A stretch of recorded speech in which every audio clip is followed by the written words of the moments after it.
Ram Ram everyone, सभी प्रिय दर्शकों को ideology of astrology Guru channel में हार्दिक स्वागत है। प्रिय दर्शकों, मैं हूं आचार्य अनंत रामदास, उपस्थित हूं एक नए विचारों के साथ नए विचार करने के लिए। तो आइए विचार करते हैं। विचार करने से पहले एक छोटी सी निवेदन है कि इस चैनल में आप नए हो या पुराने, जल्दी से जल्दी लाइक, सब्सक्राइब, शेयर, कमेंट करिए और जल्दी से जल्दी इसको आगे बढ़ाइए और पूर्ण रूप से इस वीडियो को देखिए। आज के विचार है पति पत्नी का गुप्त संबंध, नारी हो या पुरुष हो, किन कारणों से उसको जो फिजिकली रिलेशन में तृप्त नहीं होता है वो अन्यत्र खोजता है। और पत्नी हो तो पति के साथ छल करता है और पति हो तो पत्नी के साथ छल करता है। इन दोनों के कारण समझना है हमें और उसको विचार करेंगे। विचार करने से पहले आप ग्रह शांति आदि या जो घर में कलह विवाद, ग्रह की जो जन्म कुंडली में जो दुर्योग है उसका निराकरण आदि उपाय के लिए हमारे द्वारा निरंतर प्रयास करते हैं। और जो लोगों को कैसे जो इस भ्रमित में और समय क्या कहता है, कुंडली के अनुसार समय क्या बताता है, समय क्या उपदेश देता है, उसको जानने के लिए कुंडली मार्गदर्शन करता है। कुंडली भाग्य को लिखा है, लेकिन उस समय अगर आप उसमें उस कार्य को नहीं किए, एक्टिव नहीं हुए, तो आपको पीछे छोड़ देगा। इसलिए आइए आज की टॉपिक और इस व्यक्ति की योगा देखते हैं। 8/5/93 का जन्म है और पति पत्नी का गुप्त संबंध रखा गया है इस टॉपिक का नाम। ग्रह योगा देखें तो ये मेष लग्न है और मिथुन राशि है। यह व्यक्ति खड़गपुर का है और तीसरे भाव में चंद्रमा, मंगल, गुरु चतुर्थ भाव में, केतु छठे भाव में, सूर्य और शुक्र का सप्तम भाव में, बुध और शनि का अष्टम और द्वादश भाव में राहु है। तो प्रिय दर्शकों, पति अपनी इच्छाओं की तृप्ति के लिए तो अन्यत्र महिला ढूंढता है। उसकी क्यों पत्नी के द्वारा सम्मानित नहीं होता है, मुख्य टॉपिक ये है। क्यों वो अन्यत्र जाता है, या पत्नी दूसरे पति को जल्दी सिलेक्शन क्यों करता है, वो क्या कारण है। इसको अगर हम चिंता करें,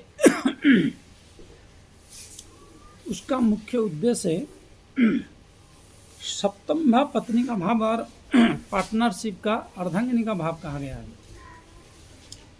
सभी ज्योतिषाचार्यों ने, सभी, चाहे बाईकली महापत्र हो, चाहे खड़ी रत्न हो, चाहे लाल किताब हो, चाहे भाग्यदीप हो, चाहे अन्यत्र जो भी ग्रंथ हैं, ढूंढीराज हो, इन सबका एक मत से यह है कि जब कभी तुला राशि में सूर्य का और शुक्र का युति बन जाए तो ये पति पत्नी भाव में, सप्तम भाव में, तो यह जिसकी भी बनेगा, यह व्यक्ति चाहे नारी हो या पुरुष हो। पहली बात है कि वो पुरुष है तो एक नारी से कभी संतुष्टि नहीं होगी, क्योंकि नारी उसका सम्मान करेगा ही नहीं।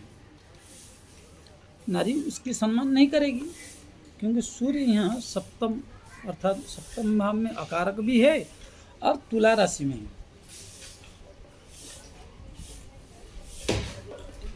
तुला राशि में होने के कारण ये नीच हो गए, सूर्य नीच कहलाए, जो कि इस लग्न के लिए कारक तो है, पंचम भाव के स्वामी है।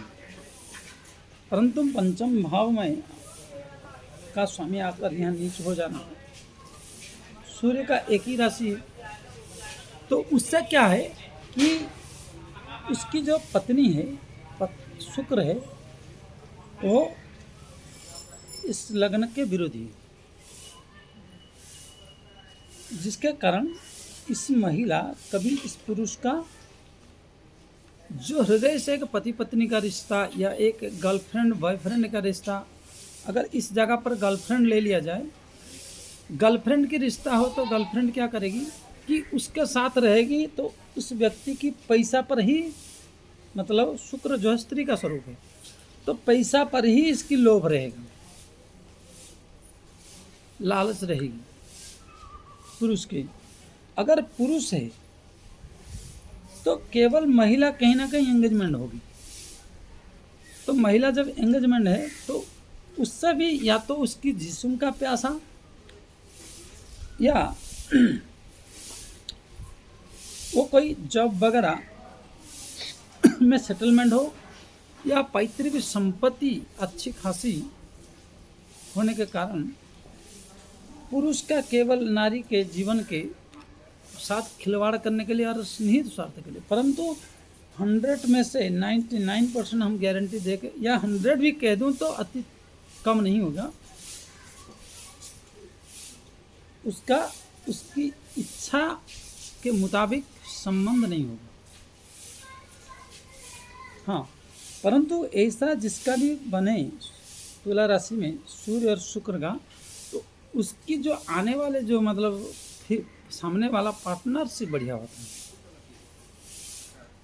एक फ़ायदा ये, चाहे थोड़ा व्यवसाय में भी देखा जाए मतलब कंपटीशन तो रहेगा, परंतु पार्टनरशिप बढ़िया रहता है, मतलब अगला वाला पसंद करता है इस ऐसे व्यक्ति को। अगर पुरुष है तो नारी पसंद करती है, और नारी है तो पुरुष पसंद करता है। ये एक हो गया। दूसरी बात, जो अष्टम में शनि है, यहाँ अष्टम में शनि होने के कारण शनि जब जब अष्टम भाव में चले जाएं तो जो फिजिकली रिलेशन है जो पति पत्नी में होना चाहिए, उस भाव को, उस विचार को संपूर्णतया विचार को क्रिएटिविटी नहीं करने देते हैं, क्योंकि कुटुंब भाव में दृष्टि, सीधा सप्तम दृष्टि अगर हम देखें शनि की तो कुटुंब भाव में, तो इसलिए शनिदेव क्या करते हैं, उसकी जो एक फिजिकल रिलेशन हो, चाहे आर्थिक विचारधारा हो, चाहे घर की समस्याएं हो, चाहे कोई भी मैटर को पूर्ण रूप से ये सपोर्टेड नहीं करते हैं, विच्छेदात्मक कर देते हैं। बुध भी शत्रु है, छठे भाव का स्वामी जाकर यहाँ बैठ गया, तीसरे और छठे का स्वामी अष्टम में बैठ गया, तो सब वो भी कुटुंब भाव में, और ये दोनों मित्र ग्रह है। तो इस व्यक्ति का हमेशा मतलब अन्यत्र मन जाता है,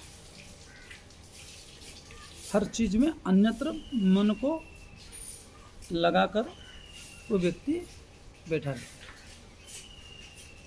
मतलब एक जगह टिकाऊ नहीं है, क्योंकि दुविधा लग्न का चंद्र है।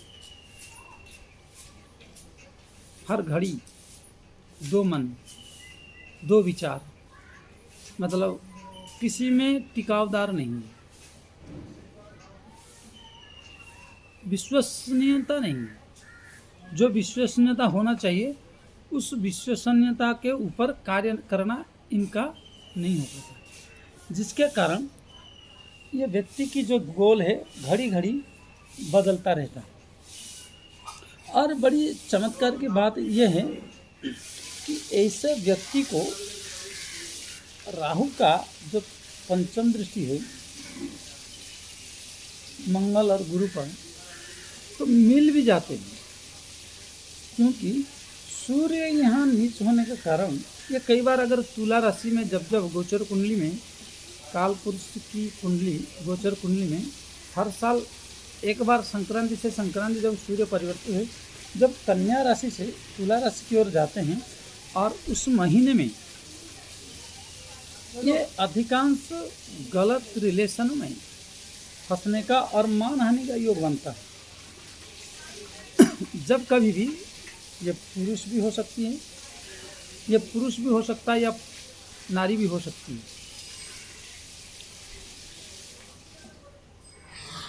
और इनकी गलत रिलेशन को अगर पकड़ना है जिसकी भी तुला राशि पर सूर्य और शुक्र का विराजमान हो, इनकी जो सबसे साल भर में बेड टाइम कब आता है, जब कन्या राशि से सूर्य तुला राशि में एंट्री हो जाए और इनकी गलत फिजिकली, गलत सोच, गलत इंटरफेयर, संपर्क और गुप्त संबंध जो भी रखे हैं, इन सबको अगर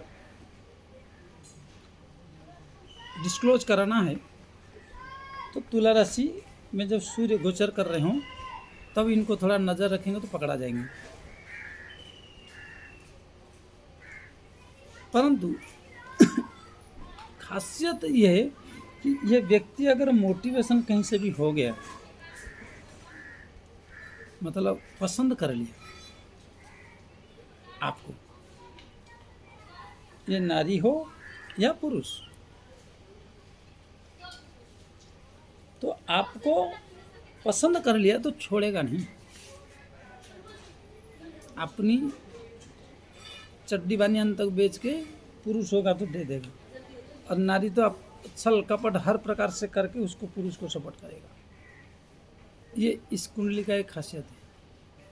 मतलब अगले वाला उसकी जो या तो धर्मपत्नी हो सकती है या धर्मपति हो सकता है, या गर्लफ्रेंड हो सकती है या बॉयफ्रेंड हो सकता है, एकदम पूरा 100% सपोर्टिंग करेगा। परंतु जब शादी, अगर गर्लफ्रेंड बॉयफ्रेंड की बात करें हम, तो शादी होने के बाद फिर वो मधुरता नहीं रह जाएगी कुटुंब में। कहीं ना कहीं यह व्यक्ति या ये महिला अन्यत्र खोजेगी, अन्यत्र संबंध रखेगी, गुप्त संबंध हर हाल में रहेगा। इसलिए और इसी कारण से इस व्यक्ति को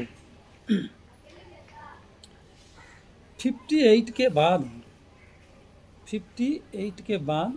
इस व्यक्ति को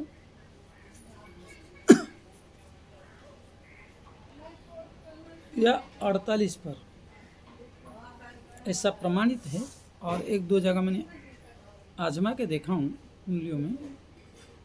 कर्कट रोग, एड्स, मतलब एक खतरनाक रोग क्रिएटिविटी करेगा।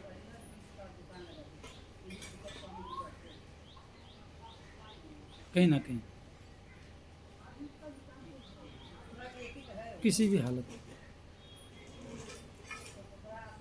इसलिए जब भी सप्तम भाव में सूर्य और शुक्र का विराजमान हो, तब आप अवश्य कुंडली का बढ़िया से मिलान करिए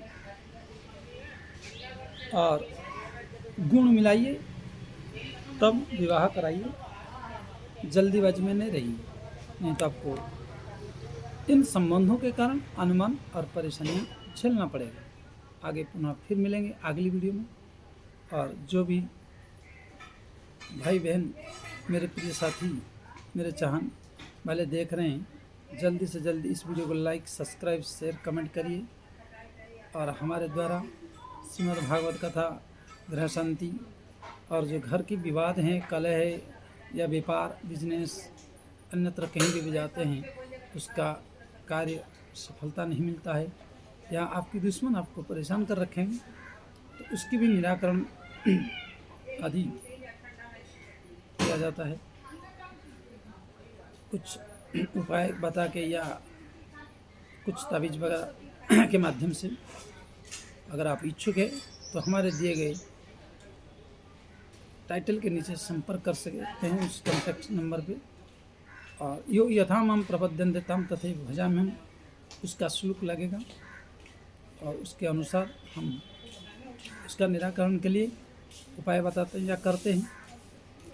जो भी आपकी जन्म कुंडली की होगी, जो जिस प्रकार भाव से आएगा, और आए तत्काल मिल जाए ऐसा नहीं, हम भी परखेंगे। आप जितना देर टिकोगे, जितना दिन टिकोगे, अगर धर्म की रास्ते पर चलोगे तो आपकी परिवार को कैसे सुख मिलेगा, और आपके जीवन में जो असंतुष्ट हो रखा है उसमें कैसे संतुष्टजनक जीवन होगा।